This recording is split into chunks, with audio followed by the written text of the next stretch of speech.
आज की कहानी है आशीर्वाद या दुर्भाग्य।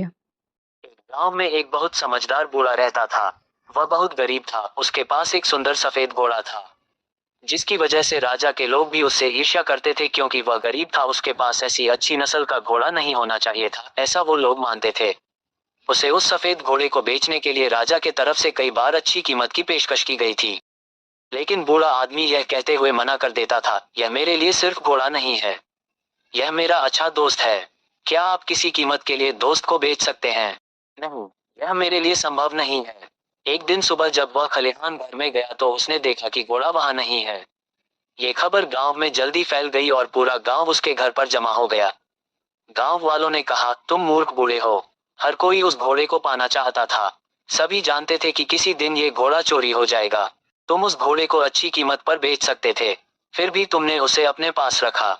अब घोड़ा चला गया है, तो न घोड़ा तुम्हारा रहा, न तुमको उसके बदले एक भी पाई मिली। ये तुम्हारा दुर्भाग्य है। बूढ़े आदमी ने जवाब दिया, सच तो यह है कि घोड़ा हमेशा मेरे पास नहीं रहता। एक समय के बाद मैं मर जाता या फिर वो। कुछ भी शाश्वत नहीं है। बाकी सब कुछ जो तुम लोग कहते हो वह एक फैसला है। आप कैसे जानते हैं ये दुर्भाग्य है या नहीं?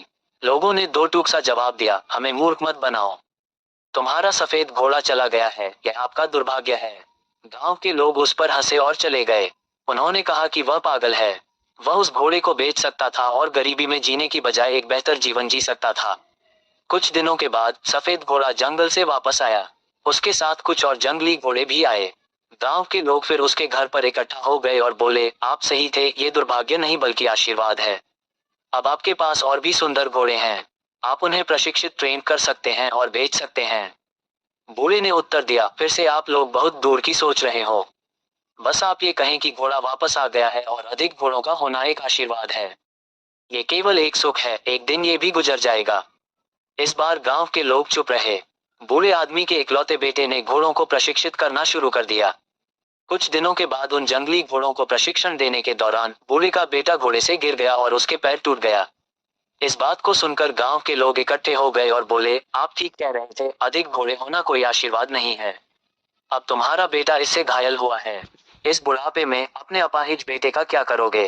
बूढ़े ने उत्तर दिया, तुम लोग वर्तमान की छोड़ भविष्य की अत्यधिक चिंता करते हो। इतना ही कहो कि मेरे बेटे की टांग टूट गई है। कौन जानता है कि ये दुर्भाग्य है या आशीर्वाद? किसी को नहीं मालूम। ईश्वर जो करेगा अच्छा ही करेगा।